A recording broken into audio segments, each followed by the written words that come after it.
குடிநீர் பிரச்சனை இல்லை என்று சொன்னால் இன்றைக்கு கிட்டத்தட்ட நான் மருத்துவமனைக்கு போகும்போதே கிட்டத்தட்ட 45 பேர் மருத்துவமனைக்கு வந்ததா சொல்றாங்க. ஆனா அமைச்சருடைய இதுல பார்த்தா கிட்டத்தட்ட ஒரு 30 பேர் தான் சொல்லியிருக்காங்க. எதுவாக இருந்தாலும் உண்மையை வெளிக்கொணராமல் பாரதிய ஜனதா கட்சி இந்த பிரச்சனையை ஓயப் போவதில்லை. இதுல குடிநீர் பிரச்சனை இல்லைன்னா அமைச்சர் பேசாம அங்க வந்து அந்த தண்ணியை வாங்கி குடிக்க சொல்லலான்னு பார்த்தா கூட அவசர அவசரமாக மாநகராட்சி அந்த காமராஜர் பகுதியில் இருக்கக்கூடிய காமராஜர் நகர் 13வது வார்டு பகுதியில் எல்லாத்தையும் சுத்தம் பண்ணி ப்ளீச்சிங் பவுடர் போட்டு இன்னொரு ஒரு புதிய கதையை சொல்ல ஆரம்பித்திருக்கின்றார்கள். நாங்கள் கடந்த ஞாயிற்றுக்கிழமை தான் குடிநீரை வழங்கினோம். நேற்று வழங்கியதெல்லாம் தனியார் லாரி மூலமா கொடுத்திருக்காங்க. அது தனியார் கொடுத்த குடிநீர் என்று சொல்றாரு. யார் குடிநீர் வழங்கி இருந்தாலும் அதனுடைய பொறுப்பு என்பது மாநகராட்சிக்கு தான். அவர் அனுமதி இல்லாம தனியார் நான் போய் தண்ணி கொடுக்க முடியுமா? அவர் ஏதோ வரி செலுத்திருப்பாரு. தவறே சட்டப்படி நீதிமன்ற வழிகாட்டுதல்படி பொறுப்பேற்க வேண்டியவர்கள் இதை பொறுப்பேற்க வேண்டும். அதனுடைய முதல் படியாகத்தான் இன்றைக்கு பல்லாவரம் ஆய்வாளர்களை சந்தித்து இதில் உண்மையை விசாரிக்க வேண்டும். அவர் தான் இன்வெஸ்டிகேஷன் ஆபீசர், அவருக்கு பிரஷர் இருக்கலாம். அதனால நாங்க வந்து பொதுமக்கள் சார்பாக பாதிக்கப்பட்டவர்கள் சார்பாக பாரதிய ஜனதா கட்சி சார்பில் புகார் மனு அளித்திருக்கின்றோம். தெளிவாக இந்த சட்ட விதிமுறையின் அடிப்படையில் நீதிமன்ற வழிகாட்டுதல்படி நீங்க விசாரிக்கணும்னு சொல்லியிருக்கோம். அவரும் மனுவை பெற்றுக்கொண்டு தகுந்த நடவடிக்கை எடுத்துவிட்டு எங்களிடம் தகவல் சொல்றேன்னு சொல்லியிருக்காங்க. ஆகவே அவருடைய உத்தரவாதத்தை ஏற்று இன்றைக்கு நாங்கள் செல்கின்றோம். அவருடைய உத்தரவுக்காக காத்துக் கொண்டிருக்கிறோம்.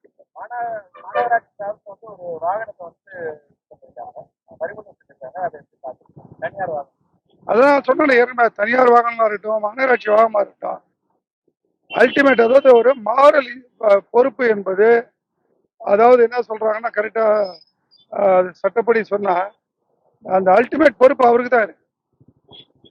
அது தனியார் வாகனமாவே இருக்கட்டும். அந்த தண்ணி எப்படி உள்ள வந்துச்சு? நாளைக்கு ஒரு போலீஸ் கஸ்டடியில் ஒரு அக்யூஸ் இருக்காருங்க, இறந்து போயிடுறாரு, யார் பொறுப்பு? காவல்துறை வந்து 176 போடுறாங்கல்ல. அப்ப இந்த பகுதியில் நடைபெற்றது என்று சொன்னா இவர் சீஸ் பண்ணிட்டேன்னு சொல்றாரு. இந்த வாகனம் எப்படி உள்ள அனுமதி லைசன்ஸ் இருந்தது வாகனத்துக்கு?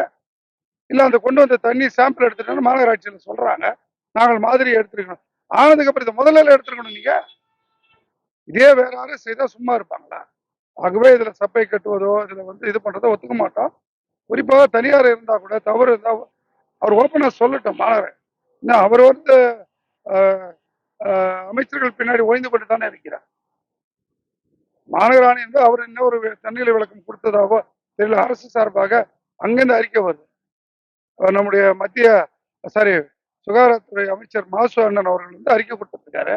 அவரை பார்த்தாரு, இவரை பார்த்தார். இன்னும் சொல்ல போனார், தாம்பரம் மாநகராணி காப்பாற்றுகின்ற விதத்துல தான் அவருடைய அறிக்கை இருக்கு.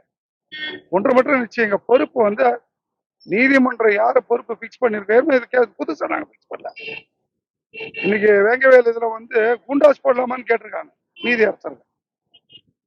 சட்டத்துல இவ்வளவுத்துக்கு இருக்கு. அது இது வந்து ஒரு வேங்கவேல் நிகழ்ச்சி மாதிரி நாங்க வந்து விட போறோம். கண்டிப்பா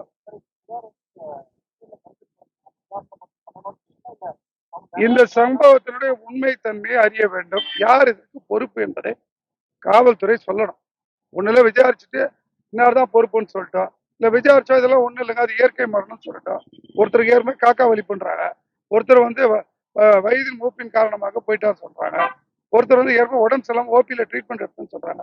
ஆனா இதெல்லாம் காலையில வரைக்கும் வரலையே. அமைச்சர் வர்றதுக்கு முன்னாடி மக்கள் சொன்ன கருத்தை வேறையாச்சு. எல்லா தொலைக்காட்சியிலும் காமிச்சிங்கல்ல. ஆகவே என்னை பொறுத்தவரை, எங்களை பொறுத்தவரை, பாரதிய ஜனதா கட்சியை பொறுத்தவரை உண்மைத்தன்மையை கொண்டு வருவது எங்களுடைய தலையாய கடமை. இப்போ உதாரணத்துக்கு இதுல இருக்கக்கூடிய மக்கள் பிரதிநிதிகள் ஆளுங்கட்சியை சேர்ந்தவர்கள் தான்.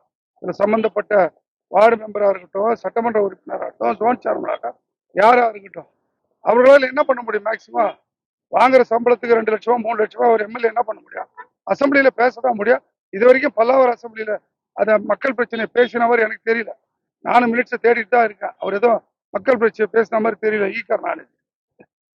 ஆனால் பொறுப்பு என்பது நீதிமன்றத்தை பொறுத்தவரை அதிகார வர்க்கத்தில் இருப்பவர்கள் இதை பொறுப்பேற்க வேண்டும். தப்பிச்சு சும்மாலாம் தப்பிச்சு போயிட முடியாது. ஏன்னா இறந்திருப்பது உயிர், அது இயற்கை மரணமா இல்லையான விசாரிச்சு சொல்லட்டும். அதோட இப்ப என்ன சொல்றாங்க, வந்து நாங்க இதுக்கு மாதிரி அமைச்சிருக்கோம். ஒரு சாரார் சொல்றாங்க 3 நாள்ல தெரியும்ன்றாங்க. ஒரு சாரார் வந்து இதுக்கு அந்த டெஸ்ட்டுக்கு போனோம், இந்த டெஸ்ட்டுக்கு போனா பூனாக்கு போனா 8 வாரம் ஆகுன்றாங்க. அது வரைக்கும் யார் இதற்கெல்லாம் இந்த நடைபெற்ற சோகத்திற்கும் இன்றைக்கு ஏற்பட்டிருக்கக்கூடிய பதட்டத்திற்கும் யார் பொறுப்பேற்பது? 45 பேர் இன்னைக்கு ஆஸ்பத்திரியில மருத்துவமனையில காலையில இருந்து குடும்பங்கள் பீதியில இருக்கின்றது.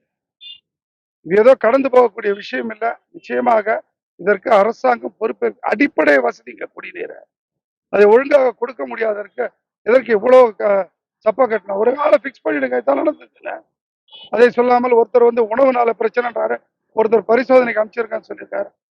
பழைய காலங்களில் இன்னைக்கு வேகமாக இன்றைக்கு இருக்கக்கூடிய தகவல் பரிமாறக்கூடிய காலத்துல நீ இன்னைக்கு ஒண்ணு நினைச்சானா அடுத்த நிமிஷம் அது சம்பந்தப்பட தெரிந்துவிடும்.